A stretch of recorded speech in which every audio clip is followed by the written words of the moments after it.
Good evening to all of you. सभी विद्यार्थियों को वेरी गुड इवनिंग।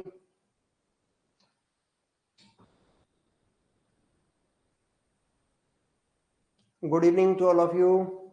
सभी विद्यार्थियों को वेरी गुड इवनिंग। क्या आपको मेरी आवाज आ रही है?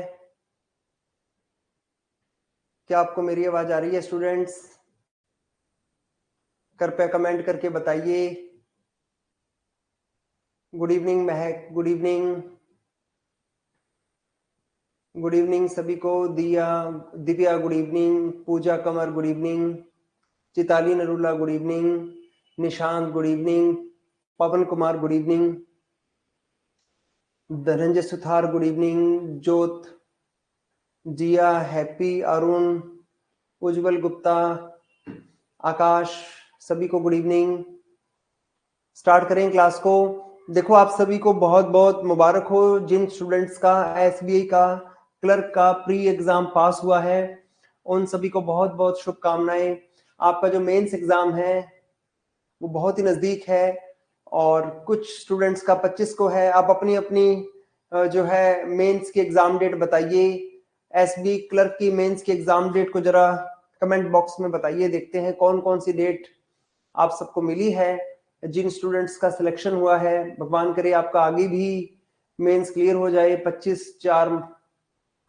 4 मार्च को है, किसी का 25 है, किसी का 4 मार्च है, तो दिन आपके पास बहुत थोड़े हैं। ये हम ऐसे करेंगे, ये जो सीरीज हमने बसंत पंचमी की शुरू की है ये आपके 4 मार्च तक इसको ले जाएंगे, ताकि जो है आप जिन बच्चों का मेंस के लिए है वो, और 25 तक भी हम मैक्सिमम करेंगे। इस 25 फरवरी को भी, चूंकि आज में हम एक रिवीजन कर लेते हैं, क्योंकि काफी ऐसे स्टूडेंट्स हैं जिनको कि बिल्कुल पिछले महीने का भी बेसिक नहीं पता, तो हो सकता है आज वाले क्वेश्चन आपको आते हों, लेकिन मैं एक बार रिवीजन कर रहा हूं, ठीक है। और मेरे को लगता है कि इनमें से क्वेश्चन बहुत सारे एग्जाम में आ सकते हैं। चलिए स्टार्ट करते हैं क्लास को। चलिए फटाफट देखते हैं स्टूडेंट्स, आप सभी लोग जवाब देना साथ साथ। तो सबसे पहली जो आज की हमारी स्लाइड है, जीके की वर्कशॉप शुरू कर रहे हैं। तो सबसे पहले शुरू करते हैं लेके प्रभु का नाम। तो सबसे पहले स्टार्ट करते हैं बसंत पंचमी की जो सीरीज हमने 2 दिन पहले शुरू की है। तो आपको पता है इसकी रिकॉर्डिंग भी आपको मिल रही है। जिन स्टूडेंट्स का एसबीआई का एग्जाम है वो ऐसे करना कि मंथली मैगजीन को भी पढ़ते रहना। पिछले 4-5 महीने की मंथली मैगजीन जो है वो भी पढ़ते रहना। कुछ स्टूडेंट्स कह रहे थे कि एप्लीकेशन पे डाउनलोड नहीं होती, एप्लीकेशन पे जो मंथली मैगजीन है वो डाउनलोड नहीं होती, तो अभी उसका डाउनलोड ऑप्शन भी ऑन कर दिया गया है, तो आपकी वो एप्लीकेशन से डाउनलोड भी हो जाएगी। तो आप उसे डाउनलोड कीजिए, उसका प्रिंट निकालिए और पढ़िए। 4-5 महीने की जो है मंथली मैगजीन को जरूर पढ़ते हैं। स्टार्ट करते हैं। इन स्पेस के अध्यक्ष का नाम क्या है? इन स्पेस की फुल फॉर्म होती है Indian National Space Promotion and Authorisation Centre. ये इन स्पेस है। इन स्पेस के चेयरमैन का नाम है पवन कुमार गोयनका। मैं थोड़ा फास्ट पढ़ाता हूं। आज की स्लाइड में 108 स्लाइडें हैं, इसमें से 7-8 ऐसी हैं जो रिपीट हैं। 8 जो स्लाइडें हैं वो रिपीट हैं, इसीलिए जो है आपको 8 स्लाइडें एक्स्ट्रा दी गई हैं। आज कुछ क्वेश्चंस हैं जो रिपीट हुए हैं। जल्दी जल्दी क्वेश्चनों के आंसर देते हैं। अगले क्वेश्चन, एक मिनट रजत, आगे बढ़ते हैं। अगले क्वेश्चन पे आते हैं। जनवरी 2024 में जो 26 जनवरी 2024 में हमारे देश का रिपब्लिक डे हुआ था, इसमें बेस्ट केबीयू का अवार्ड कौन सी झांकी को दिया गया? आप मुझे बताएंगे कि कौन सी झांकी को सर्वश्रेष्ठ झांकी का पुरस्कार दिया गया है? उड़ीसा की झांकी। और उड़ीसा की झांकी जो है वो वुमेन महिला सशक्तिकरण पर थी। तो ये हम देखेंगे अभी, ठीक है। आगे हम देखते हैं वो वुमेन एम्पावरमेंट पर थी। आगे देखते हैं 26 जनवरी 2024 को ऑनलाइन झांकियों में से कौन सी झांकी प्रथम स्थान पर रही? ऑनलाइन जो लोगों ने वोटिंग किया उसमें सबसे अच्छी झांकी कौन सी थी? गुजरात की झांकी थी। आप जानते हैं कि गुजरात की जो झांकी है उन्होंने ढोरडो को दिखाया था। ढोरडो, आप जानते हैं कि दुनिया का सबसे अच्छा बेस्ट विलेज कौन सा है? ढोरडो है। तो उन्होंने गुजरात की झांकी में ढोरडो को दिखाया गया। 26 जनवरी 2024 को सर्वश्रेष्ठ मार्चिंग परेड का पुरस्कार, सर्वश्रेष्ठ मार्चिंग परेड का पुरस्कार किसे दिया गया? तो सर्वश्रेष्ठ मार्चिंग परेड का पुरस्कार जो है दिल्ली महिला पुलिस को दिया गया। दिल्ली महिला पुलिस की जो जो मार्चिंग परेड थी वो सबसे अच्छी परेड थी। क्योंकि दिल्ली महिला पुलिस कोई सेना नहीं है, सेना की बात करें, आर्मी नेवी एयरफोर्स की बात करें, सर्विसेज की बात करते हैं, तो इनमें सबसे अच्छी जो परेड थी वो किसकी थी? सेना में सबसे अच्छी परेड जो थी वो आर्मी की थी। और आर्मी में कौन सी आर्मी की थी? सिख रेजिमेंट की। सिख रेजिमेंट की परेड को दिया गया सर्वश्रेष्ठ झांकी का, सर्वश्रेष्ठ मार्चिंग का अवार्ड दिया गया। महिला सशक्तिकरण, वोमेन एम्पावरमेंट पर कौन सी झांकी निकाली गई? तो किस राज्य ने महिला सशक्तिकरण पर अपनी झांकी प्रस्तुत की थी जिसे बेस्ट झांकी का पुरस्कार दिया गया? वो थी ओडिशा। ओडिशा ने वोमेन एम्पावरमेंट के ऊपर झांकी बनाई थी। आगे आता है डोरडो पर किसने झांकी बनाई थी? डोरडो पर झांकी बनाई गई थी, ये गुजरात ने बनाई थी। डोरडो पर बेस्ट टूरिज्म विलेज के रूप में इसे अवार्ड भी दिया गया है, दुनिया की बेस्ट टूरिज्म। आप मुझे बताइए इंडिया का बेस्ट घूमने लायक विलेज कौन सा है? इंडिया, ये तो दुनिया में सबसे अच्छा गांव है जो घूमने लायक है। भारत का सबसे अच्छा गांव कौन सा है? हाँ जी बताइए, कौन सा गांव है? पिंड सरदारा। आगे बताओ क्या है? कुछ बच्चे बता रहे हैं पिंड सरदारा, नवा पिंड सरदारा, शाबाश। क्या नाम है? नवा पिंड सरदारा। ये इंडिया का सर्वश्रेष्ठ गांव है और ये दुनिया का सबसे अच्छे गांव का टूरिस्ट विलेज डोरडो है। ऑस्ट्रेलियन ओपन जो है वो किस मैदान पे खेला जाता है? ये ग्रैंड स्लैम है। ये क्या, भारत में, दुनिया में 4 ग्रैंड स्लैम है। ऑस्ट्रेलियन ओपन है, फ्रेंच ओपन है, विंबलडन एंड यूएस ओपन है। तो ऑस्ट्रेलियन ओपन हार्ड कोर्ट पे खेला जाता है। आगे देखते हैं फ्रेंच ओपन किस पे खेला जाता है? फ्रेंच ओपन क्ले कोर्ट पे खेला जाता है, मिट्टी के मैदान पे खेला जाता है। विंबलडन जो है वो कौन से मैदान पे खेला जाता है? विंबलडन जो है वो ग्रास कोर्ट पे खेला जाता है, घास के मैदान पर खेला जाता है। आगे आता है कि ऑस्ट्रेलियन ओपन के पुरुष का एकल का खिताब किसने जीता? पुरुष के एकल का खिताब जीता है जेनिक सीनर ने जीता है। जेनिक सीनर इटली के खिलाड़ी हैं और आप मुझे बताएंगे इन्होंने अपने मेंस सिंगल के खिताब में किसको हराया है? इन्होंने मेंस सिंगल के खिताब में किसको हराया है? इन्होंने दानिल मेदवेदेव को हराया है। Daniil Medvedev. आप मुझे बताएंगे दानिल मेदवेदेव जो है वो किस देश के खिलाड़ी हैं? वो रशिया के खिलाड़ी हैं। दानिल मेदवेदेव जो है वो रशिया के खिलाड़ी है। अगले आने वाले 2 दिनों की जो क्लास है, एसबीआई वाले स्टूडेंट बिल्कुल भी मिस मत करना, क्योंकि बहुत इंपॉर्टेंट क्वेश्चंस आगे 2 दिनों में मिलेंगे। आगे 2 दिनों में थोड़ी सी बड़ी क्लास भी हो सकती है। हो सकता है कि 2 टाइम क्लास हो, सुबह भी हो, शाम को भी हो। तो आप लोगों को लिंक आ जाएगा, जैसे ही क्लास शुरू होती है उसका लिंक आ जाएगा। आगे देखते हैं, तो ऑस्ट्रेलियन ओपन का पुरुषों का खिताब किसने जीता है? जेनिक सीनर ने जीता है। आप मुझे बताएंगे कि ऑस्ट्रेलियन ओपन की महिलाओं का जो खिताब है वो किसने जीता है और उस महिला ने किस महिला को हराया था? देखते हैं ये सबसे पहले कौन जवाब देता है। थोड़ी स्पीड क्या करें, बढ़ाएं या थोड़ी करें? एसके चौधरी, स्पीड को बढ़ाना है या घटाना है? एसके चौधरी कह रहे हैं सर थोड़ी स्पीड को बढ़ाइए या घटाइए, पता नहीं, स्पीड में स्लो करो, शायद स्लो का कह रहे हैं। तो ऑस्ट्रेलियन ओपन की महिलाओं का जो है खिताब जो है वो किसने जीता है? कौन बताएगा? अराइना सबालेंका ने जीता है। ऑस्ट्रेलियन ओपन महिलाओं का खिताब अराइना सबालेंका ने जीता है। आप मुझे बताएंगे ऑस्ट्रेलियन ओपन ने अराइना सबालेंका ने किसको हराया था? अराइना सबालेंका ने किसको हराया था?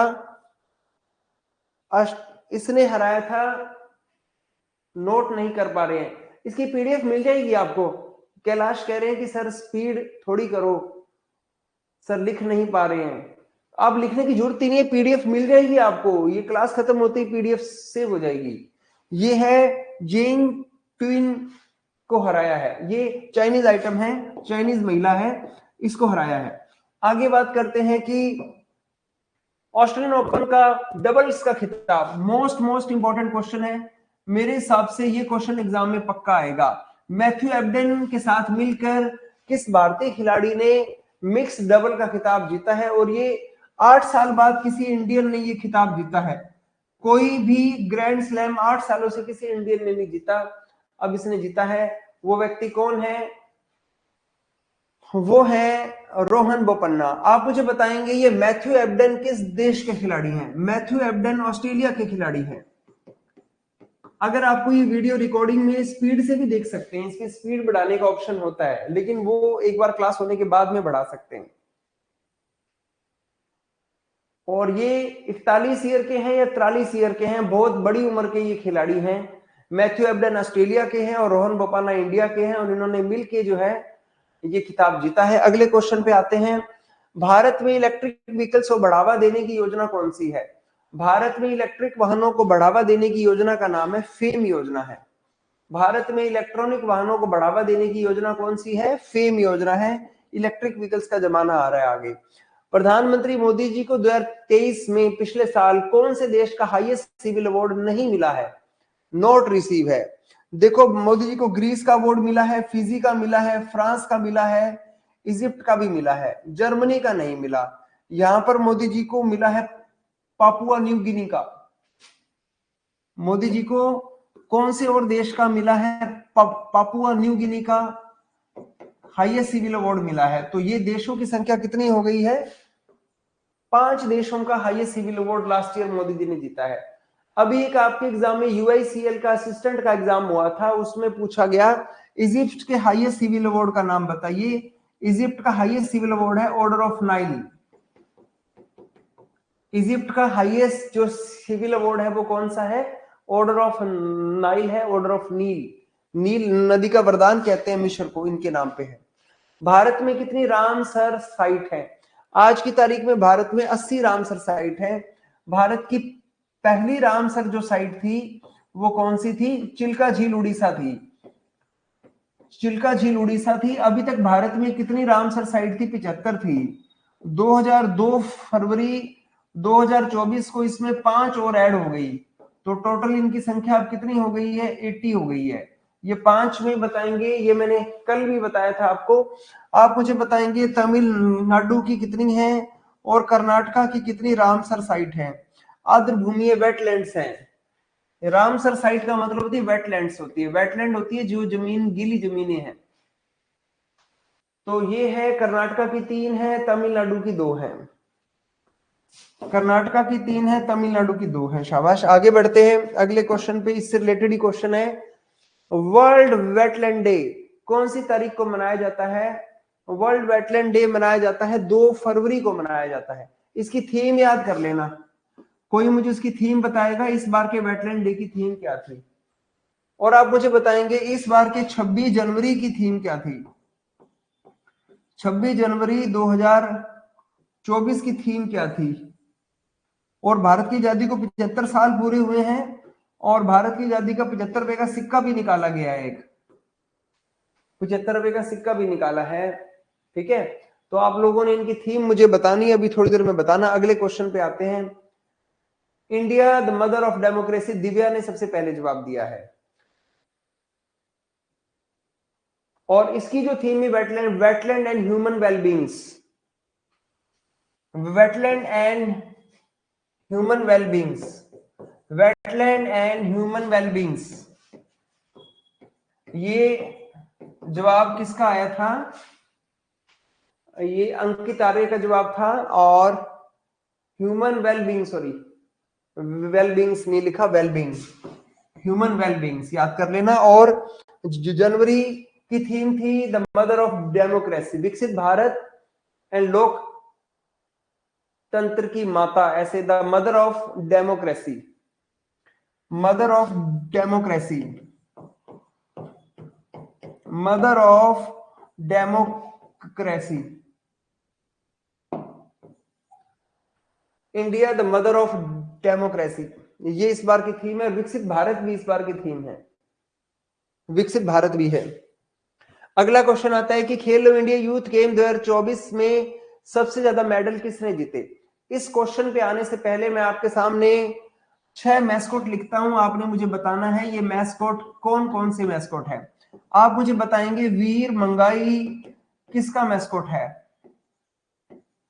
आप मुझे बताएंगे उज्ज्वला किसका मैस्कोट है? आप मुझे बताएंगे कि अष्टलक्ष्मी किसका मैस्कॉट है?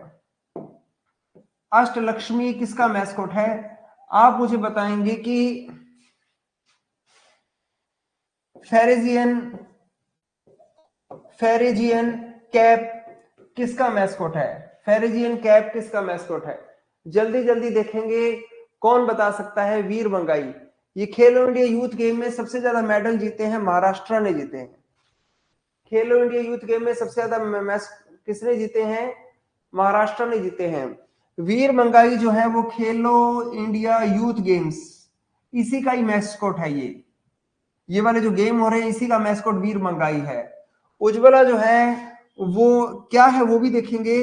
ये खेलो इंडिया पैरा गेम्स का मैस्कॉट था जो कहां पर हुए थे? दिल्ली में हुए थे।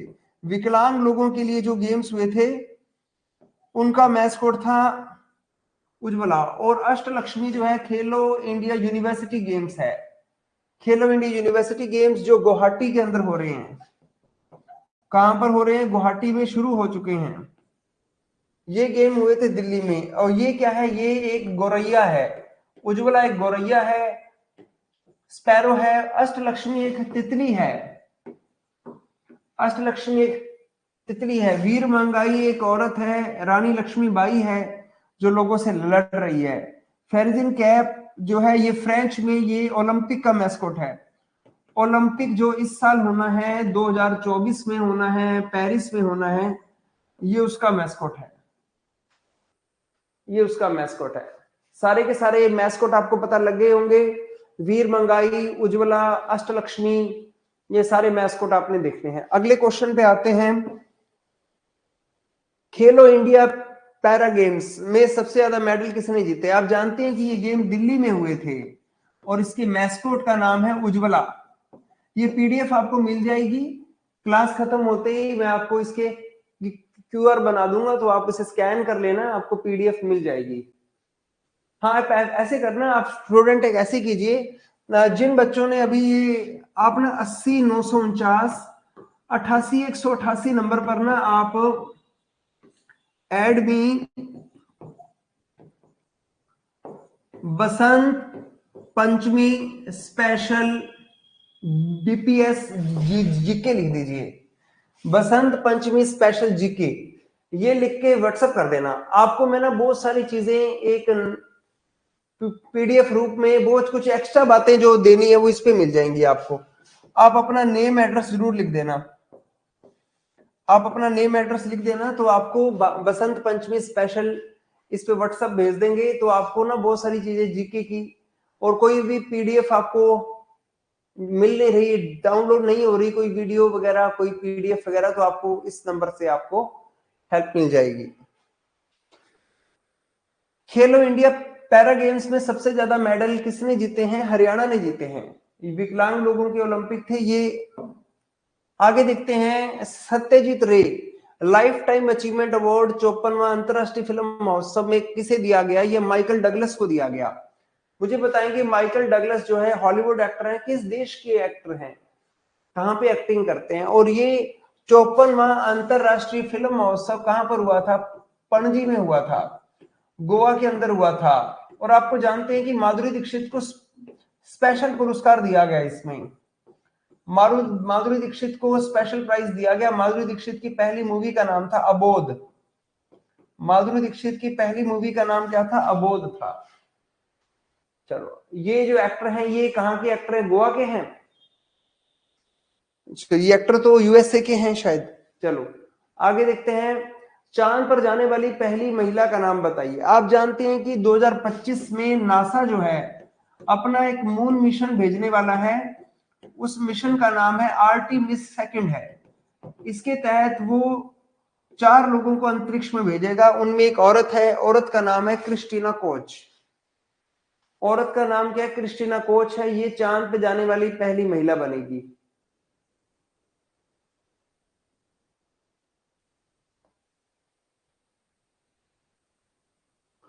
आगे लिखते हैं। अगले क्वेश्चन पे आते हैं। नासा सितंबर 2025 में चांद पर 4 व्यक्तियों को भेजेगा।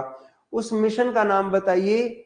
उस मिशन का नाम है आर्टेमिस सेकंड है। पलक का, गोपाल राजपूत का, संजू का, निशांत का, सभी का जवाब आ रहा है। तनु मलिक ने भी, हाँ ये रिकॉर्डिंग भी मिलेगी, इस क्लास की रिकॉर्डिंग मिल जाएगी आपको। अभी तो ये क्लास चल रही है, लाइव चल रही है, बाद में ये रिकॉर्डिंग के रूप में आपके आ जाएगी इसी में। चांद पर जाने वाला पहला अफ्रीकन कौन बनेगा? चांद पे जाने वाला पहला अफ्रीकन बनेगा विक्टर ग्लोवर। चांद पे जाने वाला पहला अफ्रीकन कौन बनेगा? विक्टर ग्लोवर बनेगा। ऑस्कर पुरस्कार जीतने वाले पहले भारतीय का नाम बताओ।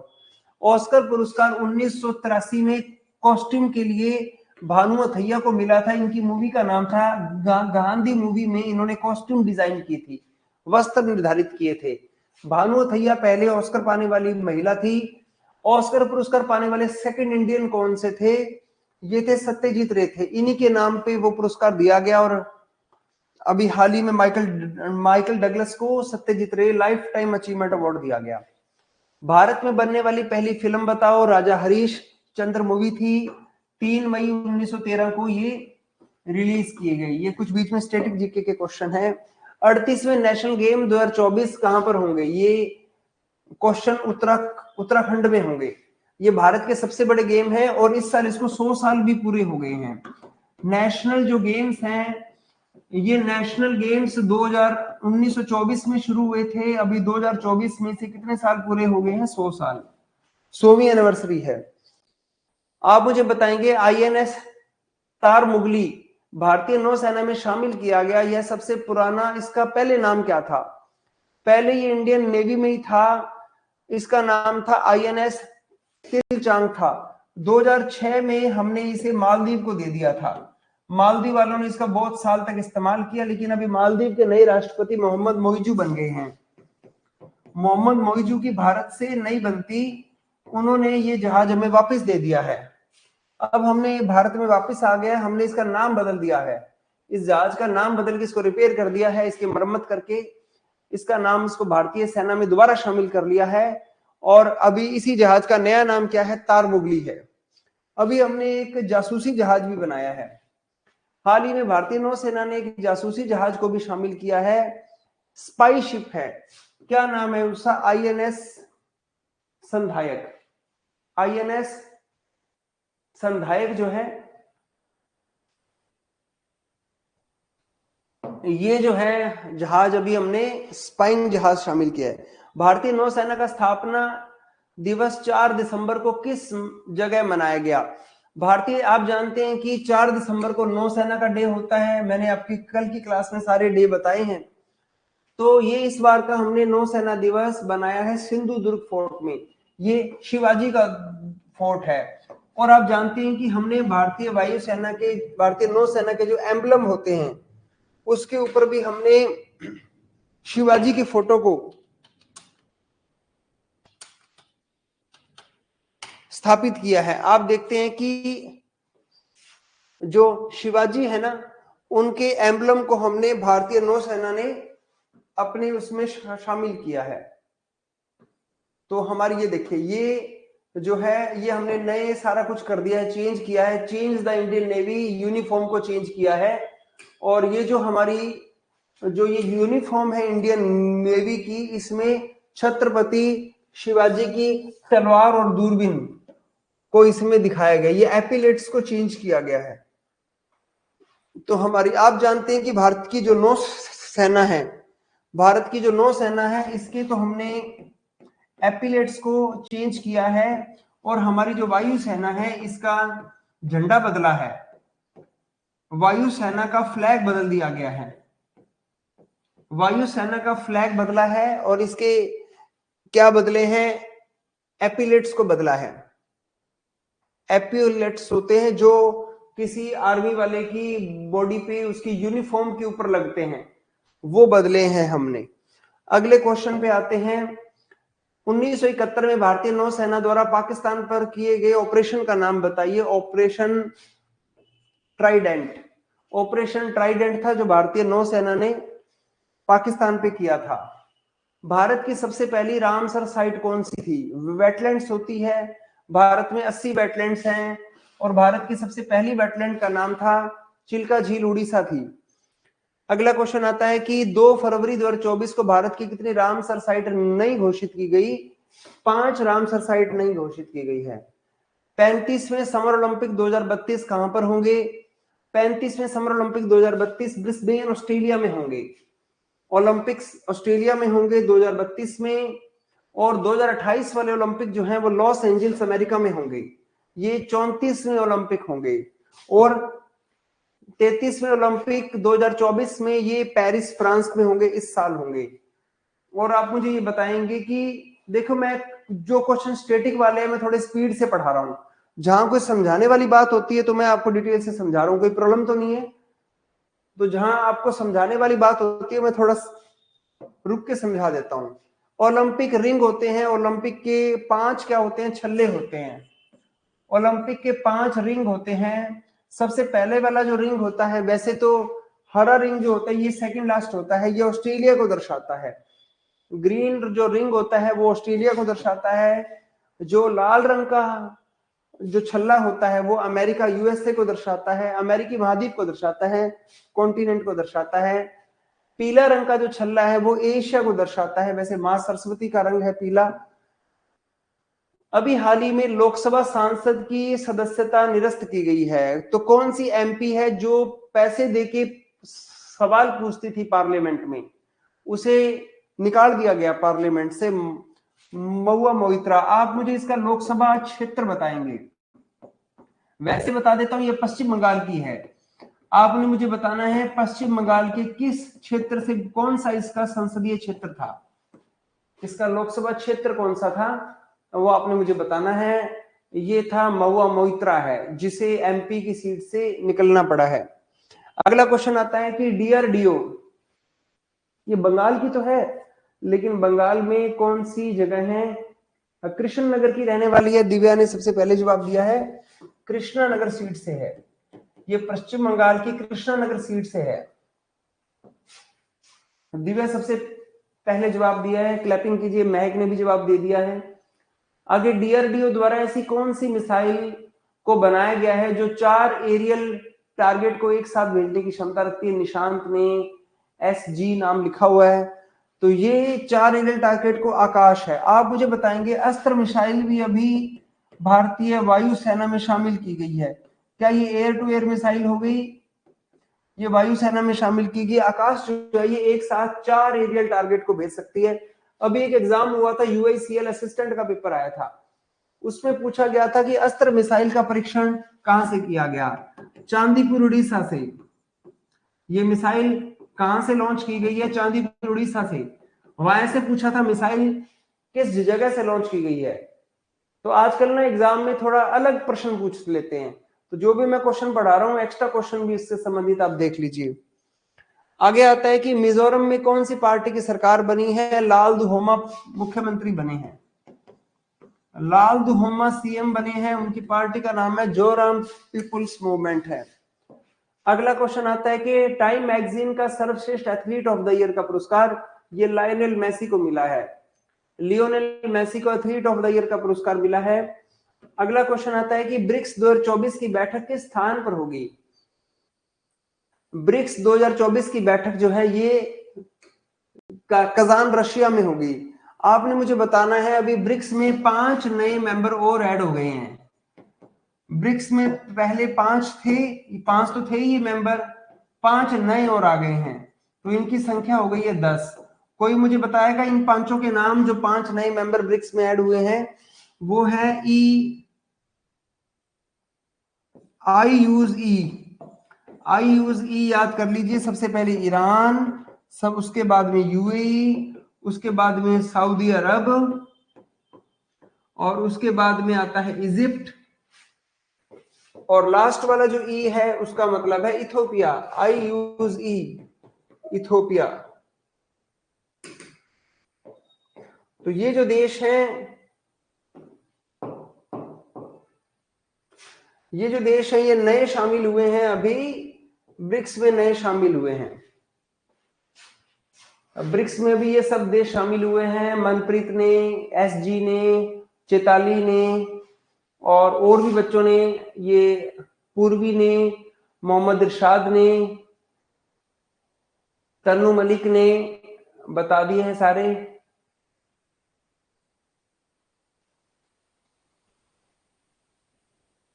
आज क्वेश्चन मुश्किल है क्या?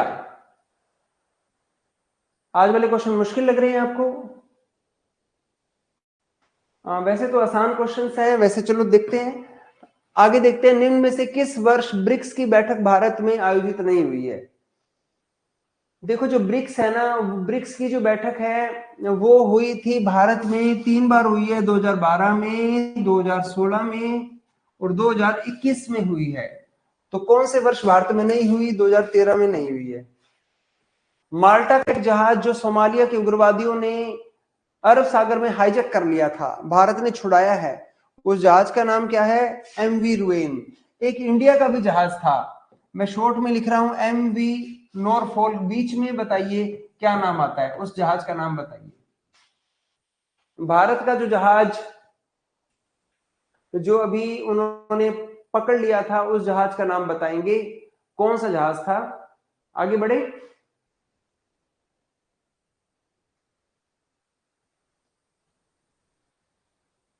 MV Lila नॉरफॉल्क।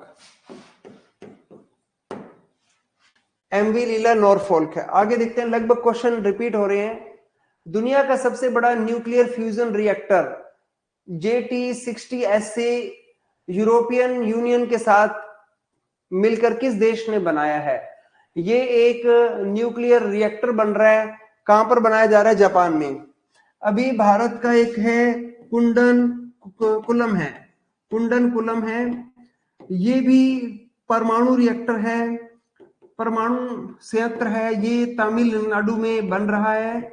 और इसके लिए रशिया ने भारत को पैसे दिए हैं, रशिया इसको मॉडर्नाइजेशन कर रहा है।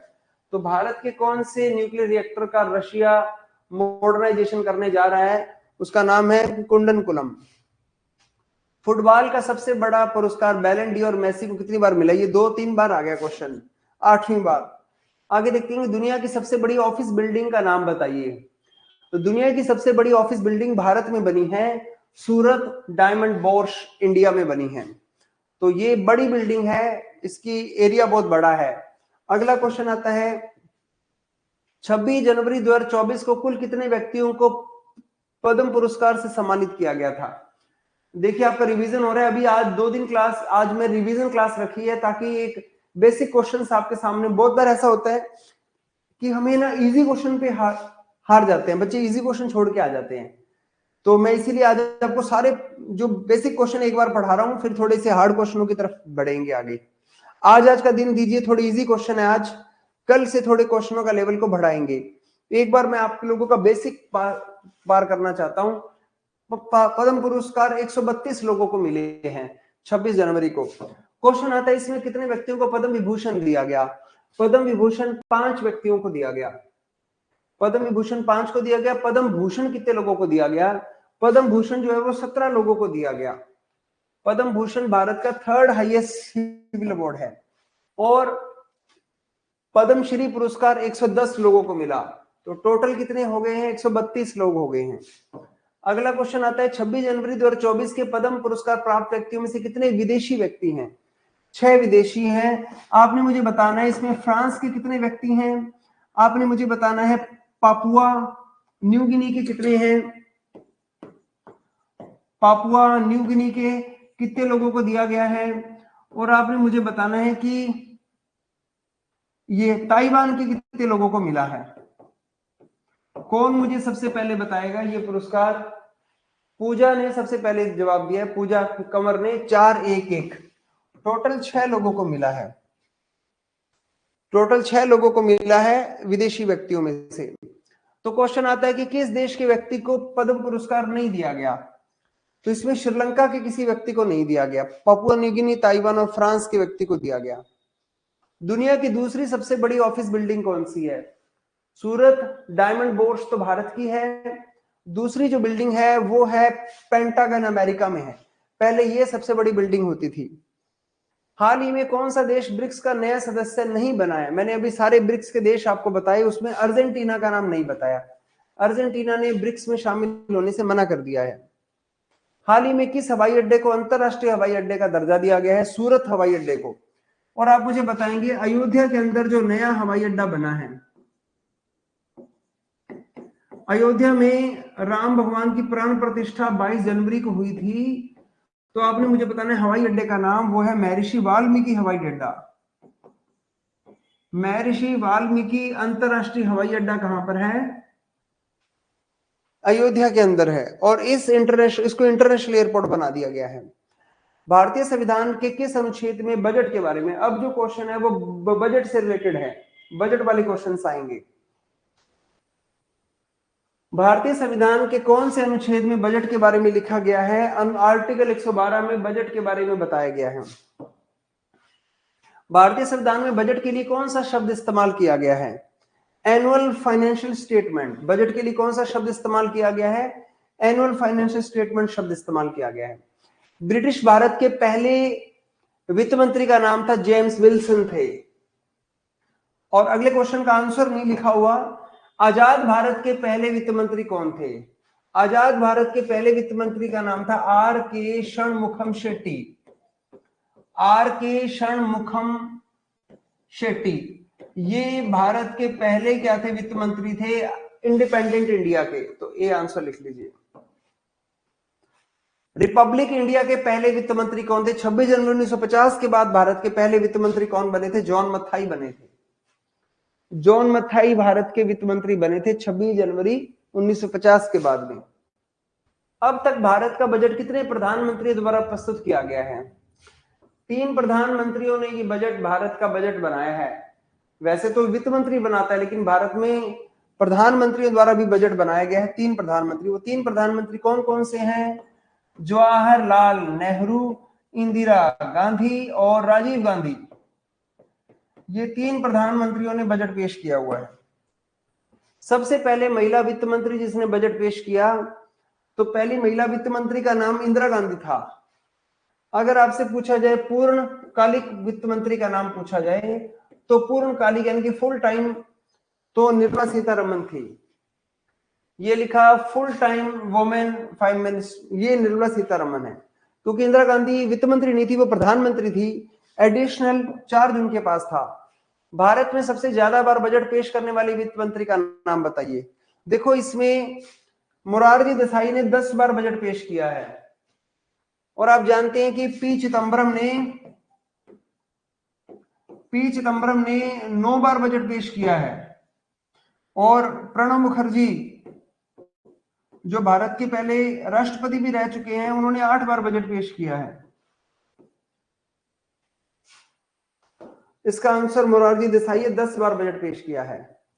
वर्तमान में बजट किस डेट को पेश होता है? बजट 1 फरवरी को प्रस्तुत किया जाता है। बजट, भारत के रक्षा मंत्री का नाम बताइए। राजनाथ सिंह है। जिनको कितने रुपए दिए गए बजट में, क्वेश्चन आएगा। वर्तमान में सड़क परिवहन मंत्री कौन है? रोड ट्रांसपोर्ट मिनिस्टर कौन है? नितिन गडकरी हैं। रेल मंत्री का नाम बताइए। अश्विनी वैष्णव है। बजट 2024 में रक्षा के लिए कितना बजट दिया गया है? डिफेंस के लिए बजट दिया गया है 6.2 लाख करोड़ रुपए बजट डिफेंस के लिए दिया गया है। वेरी गुड जवाब, सभी ने जवाब दिया है। तो ये रक्षा बजट जो है हमारा 6.2 लाख करोड़ है। आप मुझे बताएंगे सड़क परिवहन के लिए कितना बजट दिया गया है? सड़क परिवहन के लिए 2.7 लाख करोड़ रुपए बजट रोड के लिए दिया गया है। आगे आता है सड़क हो गया, उसके बाद रेलवे को कितने रुपए का बजट दिया गया है? रेलवे को 2.55 लाख करोड़ रुपए का बजट दिया गया है। रेलवे को 2.55, दिव्या ने, चेताली ने, राजू ने, निशांत ने, तनु मलिक ने, संजू ने, नेहा ने, मनप्रीत ने, ये बच्चे लगातार जवाब दे रहे हैं। अच्छी बात है, एक्टिविटी रखो क्लास के अंदर। चाहे मैं आपका नाम नहीं बोल रहा तो भी आप लिखो। मैं देख रहा हूं सभी को, मल्लिका को भी देख रहा हूं, प्रहलाद और ये धनराज सुथार, पूर्वी, ये जवाब दे रहे हैं, लेकिन मैं बार बार नाम अनाउंस करता हूं तो क्लास स्लो हो जाती है। तो मैं सबके जवाब देख रहा हूं। बजट 2024 में मनरेगा के लिए कितना बजट दिया गया है? मनरेगा के लिए दिया गया है 86,000 करोड़ का बजट दिया गया है। अगले क्वेश्चन पे आते हैं कि बजट 2024 में कैपिटल एक्सपेंडिचर यानी कि पूंजीगत खर्चा कितना दिया गया है? बिल्कुल सही जवाब दिया, पूर्वी का जवाब सबसे पहले आया इसमें, जयंती ने भी दिया है, आरजू ने भी जवाब दिया है। तो ये 1,11,111 लाख करोड़, ये कैपिटल एक्सपेंडिचर का। आप मुझे बताएंगे इसका परसेंटेज बताएंगे, कैपिटल एक्सपेंडिचर हमारे एक्सपेंडिचर का कितना परसेंट है। देखते हैं, दीपांशु भी जवाब दे रहे हैं, मोहम्मद इरशाद भी दे रहे हैं। तो ये परसेंटेज के रूप में बताना है जीडीपी का, या ये परसेंटेज के रूप में देखेंगे इसे हम। नरेंद्र मोदी जी द्वारा जय जवान जय किसान जय विज्ञान में नया शब्द जोड़ा गया है। ये नया शब्द बताइए कौन सा जोड़ा गया है? जय अनुसंधान। अब हो गया जय जवान जय किसान जय विज्ञान जय अनुसंधान। प्रधानमंत्री आवास योजना के तहत ग्रामीण क्षेत्रों में कितने परिवारों को आवास दिए जाएंगे? ग्रामीण क्षेत्रों में 3 करोड़ परिवारों को मकान बना के दिए जाएंगे। और प्रधानमंत्री सूर्योदय योजना के तहत कितने घरों को सोलर प्लांट लगाने की योजना है? 1 करोड़ परिवारों को सोलर प्लांट, सोलर लगा के देंगे। ये योजना, सूर्योदय योजना 22 जनवरी को राम मंदिर की प्राण प्रतिष्ठा वाले दिन ही शुरू की गई थी। राम मंदिर की मल्लिका ने, प्रहलाद ने, पूजा ने, सभी ने पहले जवाब दिया। बहुत अच्छा, एक साथ जवाब दिया। पूर्वी ने भी जवाब दे दिया है और विक्रम का जवाब भी आ गया। SG नाम से कौन है, ये भी बहुत फटाफट जवाब दे रहे हैं। और गोपाल राजपूत भी जवाब दे रहे हैं। चलो आगे बढ़ते हैं अगले क्वेश्चन पे। भारत में कुल कितने हवाई अड्डे हैं? ये क्वेश्चन बजट में आया था, 149 हवाई अड्डे हैं। नेक्स्ट क्वेश्चन पे आते हैं। प्रधानमंत्री फसल बीमा योजना के तहत रबी की फसल का प्रीमियम कितने प्रतिशत होता है? देखो 3 प्रकार की फसलें होती है, रबी, खरीफ और जायद। रबी का प्रीमियम है 1.5%। रबी 1.5% प्रीमियम है। खरीफ की फसल का प्रीमियम 2% होता है। खरीफ की फसल का प्रीमियम 2% है। और नगदी फसलों का प्रीमियम, यानी कि जो कॉमर्शियल क्रॉप्स होती है, इनका प्रीमियम 5% होता है। आप मुझे बताएंगे, अभी एक पोर्टल लॉन्च किया गया है किसानों के लिए। किसानों की जो ग्रीवेंसेज है उसको दूर करने के लिए कौन सा पोर्टल लॉन्च किया गया? सारथी पोर्टल लॉन्च किया गया है। सारथी, कौन सा पोर्टल लॉन्च किया गया है? सारथी पोर्टल लॉन्च किया गया। आप मुझे ये बताएंगे कि अभी आजकल जमीनों को एक यूएल पिन नंबर दिया जाएगा।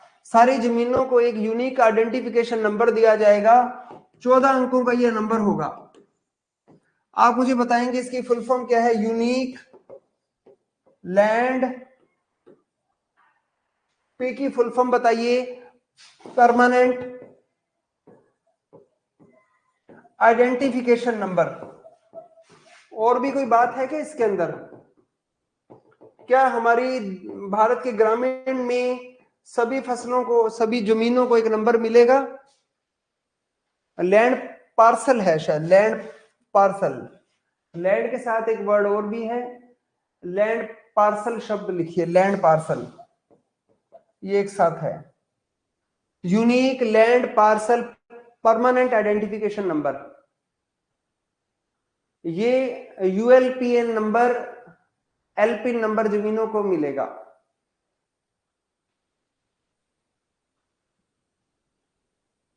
चलो अगले क्वेश्चन पे आते हैं। इलेक्ट्रॉनिक नेशनल एग्रीकल्चर मार्केट, ई नाम जिसको कहते हैं, जिसमें किसानों की फसलें बिकती हैं। आप मुझे बताएंगे इनको कितनी मंडियों से जोड़ दी? भारत में कितनी मंडियां हैं जो ऑनलाइन हो चुकी है, जहां किसान की फसलें ऑनलाइन बिकती हैं? भारत में 1361 क्या है ऑनलाइन मंडियां हैं। आपने मुझे बताना है कि एक इलेक्टोरल बॉन्ड है, इलेक्टोरल बॉन्ड जो है इसको अनकॉन्स्टिट्यूशनल घोषित किया है। आपने मुझे ये बताना है इलेक्टोरल बॉन्ड की अवधि कितने समय की होती है? 15 डेज की होती है। आप मुझे ये भी बताइए कि इलेक्टोरल जो बॉन्ड है ये कौन सी पॉलिटिकल पार्टी द्वारा जारी किया जा सकता है? इलेक्टोरल बॉन्ड से के जरिए पैसे कौन प्राप्त कर सकता है? जो पॉलिटिकल पार्टी, क्या बोलेंगे, रिप्रेजेंटेशन ऑफ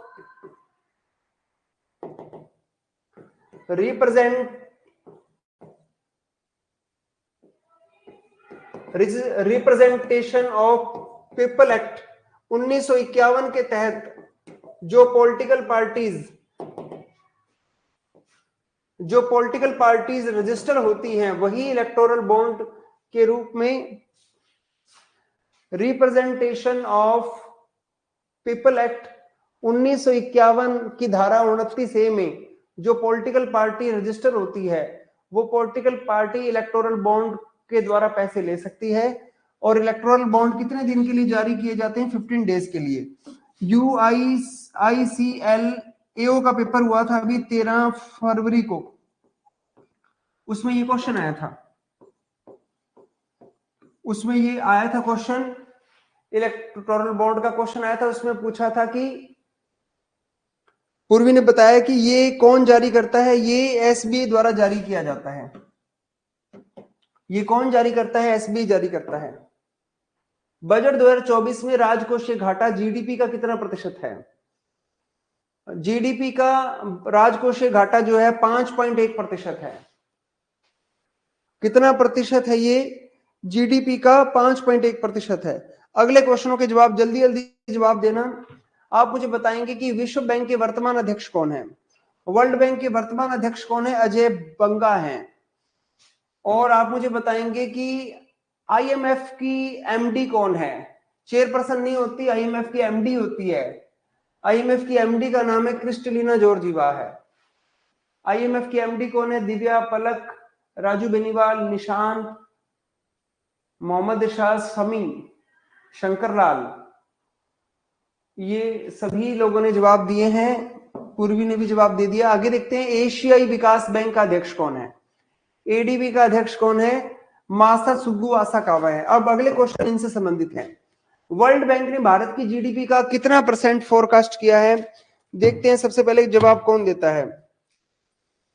आप मुझे बताएंगे कि इस बजट में अभी भारत सरकार के द्वारा भी फोरकास्ट किया गया है। आप मुझे बताएंगे कि वर्ल्ड बैंक ने भारत की GDP का कितना प्रतिशत जो है अनुमान लगाया है।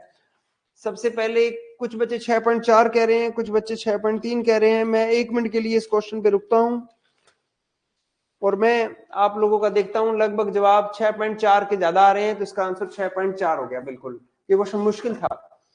अगले क्वेश्चन पे आते हैं कि IMF ने भारत की GDP का अनुमान 6.3 का लगाया है और ADB ने अनुमान लगाया 6.7 का। तो आपने देखा पहले 6.4, फिर 6.3, 3 और 4 कितने हो गए? 7, और आगे 6 का 6 वैसे ही है।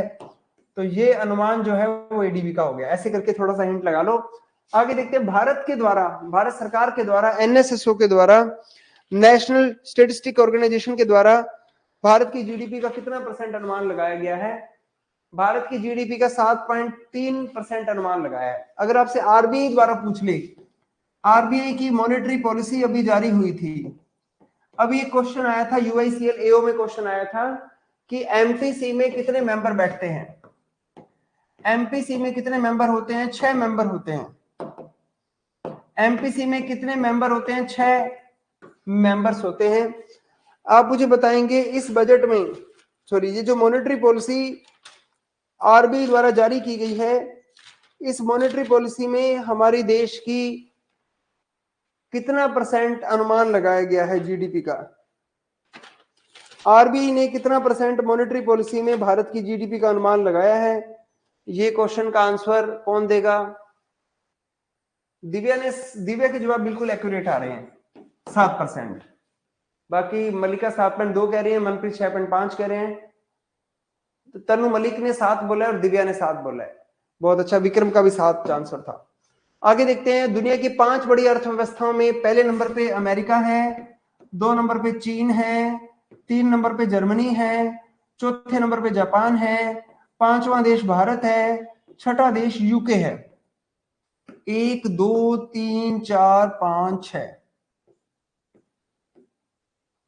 चलो अब आप मुझे ये बताएंगे कि अर्जुन ने भी यही जवाब दिया था, ठीक है। आप मुझे बताएंगे कि जर्मनी का कौन सा स्थान है? तीसरा स्थान है। दुनिया की अर्थव्यवस्था में जर्मनी का कौन सा स्थान है? तीसरा है।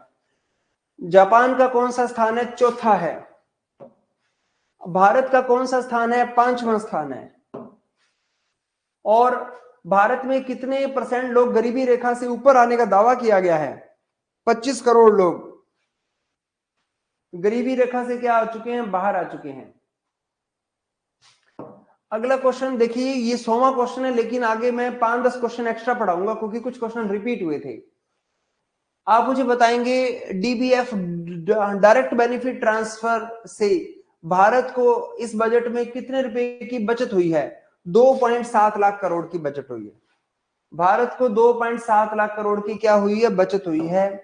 अगला आता है, भारत की पहली मौखिक गर्भ निरोधक गोली जो सहेली थी, किस व्यक्ति द्वारा बनाई गई थी और वो व्यक्ति अभी एक्सपायर हुआ है?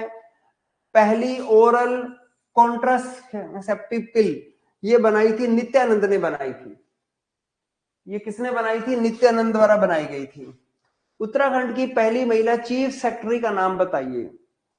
देखो उत्तराखंड की, ये जो उत्तराखंड के जो सीएम होते हैं उनके साथ में काम करती है सीएस, चीफ सेक्रेटरी काम करती है। कौन है? राधा रातुड़ी है। इसका आंसर है राधा रातुड़ी। अगले क्वेश्चन का नाम है, अभी हाल ही में झारखंड के नए मुख्यमंत्री कौन बने हैं? झारखंड में ना हेमंत सोरेन को जेल हो गई है, उनकी जगह नए सीएम बने हैं, चंपाई सोरेन बने हैं। झारखंड के नए सीएम कौन बना दिए गए हैं? चंपाई सोरेन बना दिए गए हैं। और बिहार के भी 9वीं बार 9th टाइम दोबारा बन गए हैं, नीतीश कुमार मुख्यमंत्री बन गए हैं। बीजेपी की सहायता से बने हैं नीतीश कुमार। 2024 वर्ष का भारतीय नौसेना द्वारा क्या नाम रखा गया है?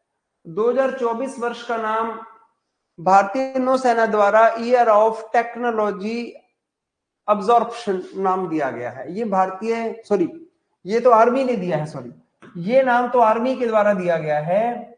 और हम जो नेवी है, नेवी ने नेवल सिविलियन द्वारा ये नाम दिया गया है और ये यूनाइटेड नेशंस के द्वारा दिया गया नाम है। अगर आपसे पूछे कि आर्मी ने क्या नाम दिया है तो ईयर ऑफ टेक्नोलॉजी अब्जॉर्प्शन, और नौसेना का पूछे तो ईयर ऑफ नेवल सिविलियंस। ये इस साल का नाम दिया गया है, 2024 वर्ष का नाम है ये। यूएनओ द्वारा कौन सा नाम दिया गया है? ईयर ऑफ कैमेलिड्स, ऊंट के बच्चे। इस साल का नाम क्या है? ऊंट के बच्चे हैं।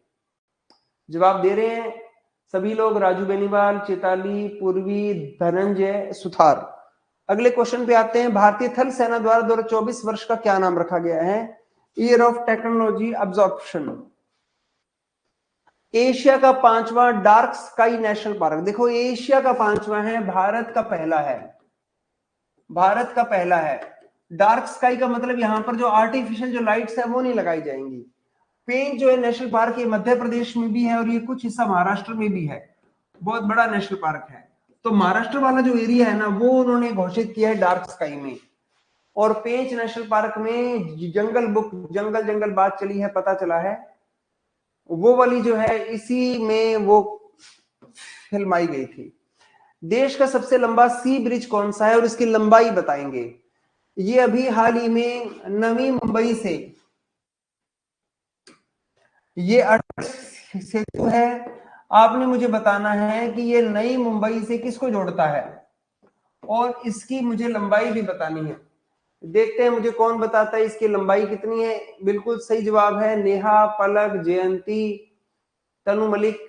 21.8 किलोमीटर है इसकी और अटल सेतु ब्रिज है। और ये नवी मुंबई से किसको जोड़ता है? ये ब्रिज मोदी जी ने इसका उद्घाटन किया है। 21.8 किलोमीटर लंबा है। बिल्कुल सही जवाब है नहावा शेवा। नहावा शेवा को जोड़ता है, नहावा शेवा, नवी मुंबई से नहावा शेवा को जोड़ता है।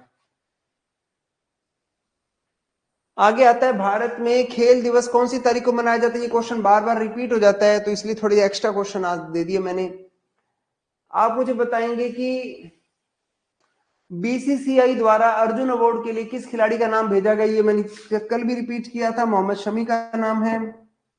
और आईपीएल के सबसे महंगे खिलाड़ी का नाम बताइए। आईपीएल 2024 में सबसे महंगा खिलाड़ी कौन सा था? माइकल स्टार्क है, मिशेल स्टार्क। किस देश के हैं? ऑस्ट्रेलिया के हैं ये। मोहम्मद शमी नहीं है सबसे महंगे। आगे देखते हैं। थैंक्स। ओके, आज के लिए इतना ही पढ़ेंगे और अभी वैसे पढ़े हैं 2-4 मिनट में आपको आज वाले जो क्वेश्चंस थे एक बार मैं आपके सामने थोड़े से रिपीट करता हूं। जो अभी हाल ही में यूनाइटेड इंडिया इंश्योरेंस के अंदर जो एग्जाम में क्वेश्चन आए थे ना, अभी अभी आपके सामने रिपीट कर देता हूं। देखते हैं आप लोग जवाब दे पाते हो कि नहीं दे पाते। अभी देखते हैं, हम आगे बढ़ेंगे। सबसे पहला जो क्वेश्चन है, जो यूआईसीएल के अंदर क्वेश्चन में आया था, कुछ ना आपसे साइक्लोन के नाम, आपसे कुछ अभ्यास के नाम पूछे गए थे। जैसे एक आया था एक्सरसाइज साइक्लोन, अभ्यास साइक्लोन, भारत और किस देश के बीच हुआ है? अभ्यास साइक्लोन जो है ये भारत और मिस्र के बीच हुआ है, और ये इस बार 26 इजिप्ट के बाद हुआ है। ये 26 जनवरी 2024 को शुरू हुआ है, और ये इसका सेकंड एडिशन है। ये क्वेश्चन यूआईसीएल एओ के अंदर आया था, आपके पेपर में भी आ सकता है। यूआईसीएल का एग्जाम हुआ था 23 को। अभी एक अभी क्वेश्चन आया था कि बिमस्टेक और सार्क में कौन कौन से मेंबर देश सेम है, नहीं है, मतलब ऐसे बिमस्टेक के मुझे बताएंगे बांग्लादेश मेंबर है या नहीं है, हाँ या ना में जवाब देना। इंडिया है, एम का मतलब क्या है, म्यांमार है, और एस का मतलब श्रीलंका है, एस का मतलब श्रीलंका है, टी का मतलब थाईलैंड है, और ईसी का कोई मतलब नहीं है वैसे, नेपाल भूटान। वैसे इसका मतलब कुछ और है स्पेलिंग, ये bay of Bengal initiative multi sectoral and technical and economic corporation है, फुल फॉर्म तो ये है, लेकिन हमने इसका ट्रिक बना रखा है। क्या ये सारे देश, आप मुझे बताएंगे बिमस्टेक का पहली बारी सेक्रेटरी इंडिया का व्यक्ति बना है कि नहीं बना? आप मुझे बताएंगे बिमस्टेक का अभी हाल ही में जो सेक्रेटरी है इंडिया से बना है, उसका नाम बताएंगे। इसका पहली बार सचिव भारत से बना है, ठीक है? तो मुझे नाम बताना, उसका नाम क्या है, कौन सा इसका सचिव बना है। सार्क के देशों में बात करते हैं तो भारत, पाकिस्तान, अफगानिस्तान, भारत, पाकिस्तान, अफगानिस्तान, भारत, पाकिस्तान, अफगानिस्तान, नेपाल, भूटान, बांग्लादेश, नेपाल, भूटान, बांग्लादेश, नेपाल, भूटान, बांग्लादेश और म्यांमार। क्या ये 8 हो गए देश पूरे? 1 2 3 4 5 6 7, एक और रह गया। कौन सा देश रह गया? भारत पर, उसमें श्रीलंका रह गया है। तो आप मुझे बताएंगे कौन सा ऐसा मेंबर है जो इसमें दोनों में नहीं है? ऐसे कोई क्वेश्चन आया था, और जो इसके नए सचिव बने उनका नाम है इंद्रमणि पांडे है। ये अभी नया क्वेश्चन था, इसके अपॉइंट हुए इंद्रमणि पांडे। तो ये क्वेश्चन अभी एग्जाम में आया था। कौन कौन से मेंबर सेम, देख लो आप कौन कौन से मेंबर सेम है। तो आप मुझे बताएंगे श्रीलंका इधर भी है, इधर भी है, म्यांमार इधर नहीं है, सॉरी यहाँ म्यांमार नहीं है, सॉरी मैंने गलती से म्यांमार रख दिया, तो मालदीव है, यहाँ तो मालदीव है जिनसे हमारी बनती नहीं है। ये भी मेंबर है, यहाँ पे इंडिया भी है, बांग्लादेश भी है, और नेपाल भूटान भी है। आप मुझे बताएंगे ऐसे कितने मेंबर हैं जो बिमस्टेक और सार्क में सेम है? 5 देश हैं जो सेम है, 5 देश हैं जो दोनों में सेम है। म्यांमार और जो थाईलैंड है वो दोनों में नहीं है, मतलब अफगानिस्तान, ये 5 देश हैं जो दोनों तरफ सेम है। 3 देश नहीं है। कौन कौन से 3 देश सेम नहीं? नेपाल, भूटान भी, श्रीलंका भी, इंडिया भी और बांग्लादेश भी है। इधर देखें तो कौन कौन से देश हैं? ये पाकिस्तान मेंबर नहीं है बिमस्टेक का, अफगानिस्तान भी मेंबर नहीं है बिमस्टेक का, और मालदीव भी मेंबर नहीं। इधर इधर 3 है, और इधर कितने देश हैं? 5 देश हैं, सेम 5 देश है, और ये इधर 2 हैं, उधर 3, ऐसे करके क्वेश्चन आया था कोई, ये देख लेना, ये इंपॉर्टेंट क्वेश्चन है, अभी यूआईसीएल के एग्जाम में आया था। एक क्वेश्चन अभी हाल ही में यूआईसीएल के एग्जाम में आया था कि एक ना फीफा वर्ल्ड कप का क्वेश्चन आया था पेपर में। फीफा 2026 में कितनी टीम, 2026 में कितनी टीम्स भाग ले रही हैं? ये क्वेश्चन आया था पेपर में अभी। नहीं, कंप्यूटर नहीं आएगा, एसबीआई के पेपर में कंप्यूटर नहीं आएगा। तो फीफा 2026 में कितनी टीमें भाग ले रही हैं? फीफा में 26 में 48 टीमें भाग ले रही हैं। ये क्वेश्चन भी एग्जाम में आया था। और आप मुझे ये बताएंगे कि फीफा वर्ल्ड कप सबसे पहला जो था 1930 में हुआ था, ये उरुग्वे में हुआ था। और आप मुझे बताएंगे 2030 में इसका 100 ईयर पूरे हो जाएंगे, 100 साल पूरे हो जाएंगे। क्या ये वर्ल्ड कप दोबारा उरुग्वे में होगा? क्या ये वर्ल्ड कप पैराग्वे में होगा?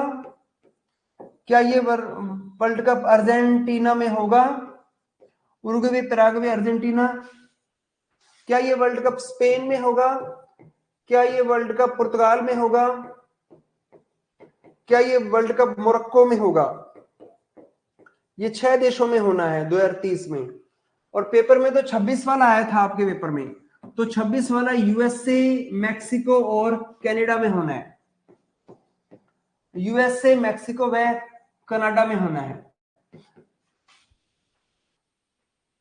ये याद कर लेना कहां कहां होना है। फीफा का एक क्वेश्चन आ सकता है, उस पेपर में भी आया है, अब भी आ सकता है।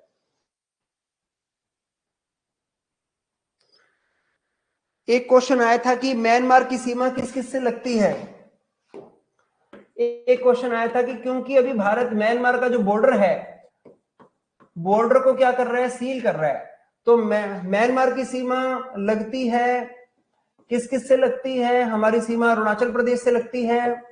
आप मुझे बताओ कि टोटल बताओ म्यांमार की इंटरनेशनल सीमा, भारत की सीमा कितनी म्यांमार से लगती है?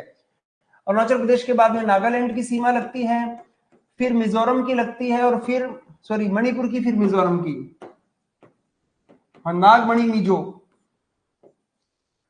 आप मुझे बताना कि टोटल कितनी सीमा है, देखते हैं कौन बताता है। टोटल निशांत कह रहे हैं कि 1643 है टोटल। हमारा इंटरनेशनल जो बॉर्डर है म्यांमार के साथ, हमारा सबसे ज्यादा सीमा 1643 किलोमीटर की सीमा है। ये अभी हमने सील करनी है। बैंकिंग अवेयरनेस पढ़ा दूंगा स्टूडेंट। और सबसे अधिक सीमा, आवाज नहीं आ रही क्या स्टूडेंट्स आपको?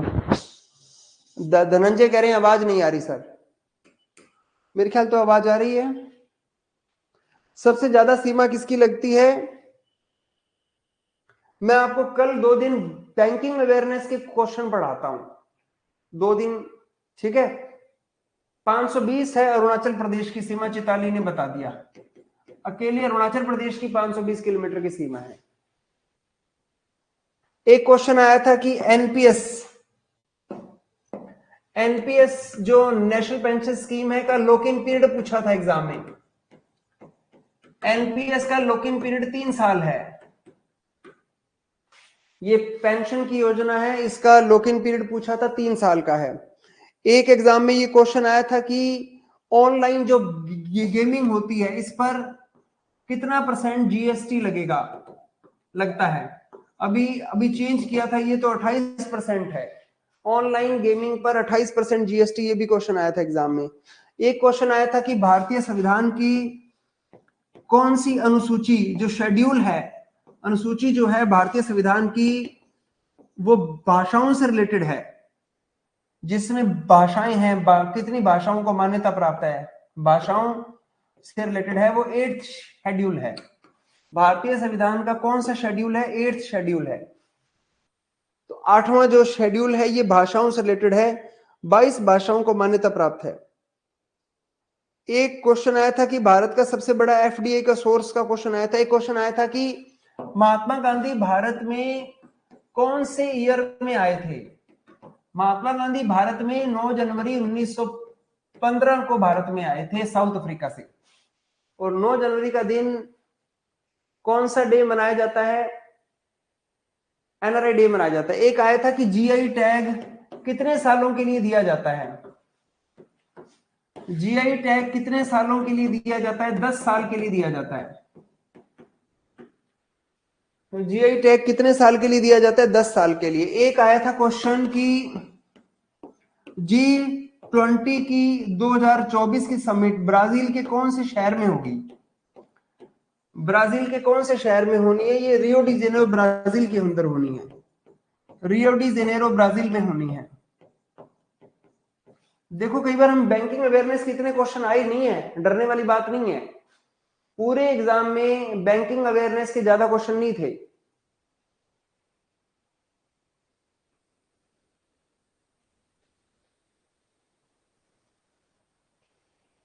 बाकी और भी क्वेश्चन थे। एक आया था कि BIS 916, ये सोने की हॉलमार्किंग जो होती है, BIS 916 ये 22 कैरेट की होती है, तो कौन से कैरेट की हॉलमार्किंग नहीं होती? ऐसा कोई क्वेश्चन था, कोई किसी ने एग्जाम दिया है तो मुझे बताना। वैसे आप देखेंगे, ये देखो इस एग्जाम में भी कोई बैंकिंग अवेयरनेस के क्वेश्चन नहीं आए, UICL AO में भी नहीं आए। बैंकिंग अवेयरनेस के पेपर जो होते हैं वो RBI में ज्यादा आते हैं। और मल्लिका कह रही कि सारे करंट अफेयर ही आए थे UICL AO में, बस थोड़ा सा डिटेल में पूछा था। चलो अब हम इतना ही पढ़ेंगे स्टूडेंट्स, अभी टाइम हो गया है क्लास का। आप इसकी PDF बनाओ, देखो अपने फोन में जाके गूगल जो लेंस होता है उसमें जाकर आप ये जो होता है QR कोड को स्कैन करो। फोटो नहीं खींची जाएगी क्योंकि ये फोटो नहीं खींचने देगा, और ये आप इसको स्कैन कर सकते हो, ये स्कैन हो जाएगी। और कल मुझे काफी बच्चों ने PDF बना के दिखाई कि सर PDF बनती है। अगर हम गूगल जो लेंस होता है हमारा, यहाँ पर जो फोन के अंदर जो लास्ट में ऐसा बना होता है गूगल लेंस, इसे खोलेंगे तो इस प्रकार से स्क्रीन आ जाएगी, और आप इसे फिर इससे आप इसे स्कैन कर लीजिए तो ये PDF आपके फोन में आ जाएगी। आप इसको स्कैन कर सकते हैं, और आपको मैंने वो जो मोबाइल नंबर दिया है उस नंबर पे आप add me Basant Panchami special GK लिख के भेज देना, आपको PDF वैसे भी भेज दूंगा मैं। तो अभी ये PDF बन जाएगी और आपके फोन में आ जाएगी।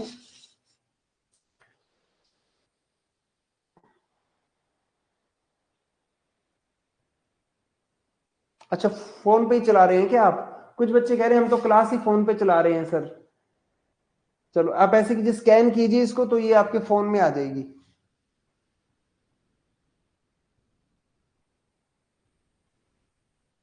किसी दूसरे फोन से भी स्कैन हो सकता है, देख सकते हो। आप इसको स्कैन करना है दूसरे किसी आसपास के किसी फोन से स्कैन कर लो।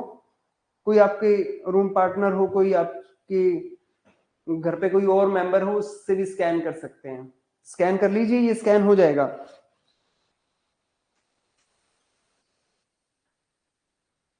बाकी आप लोगों को ना वो जो मैंने ग्रुप बताया वो अभी मैं बोल देता हूँ, स्टाफ को ग्रुप बना देते हैं।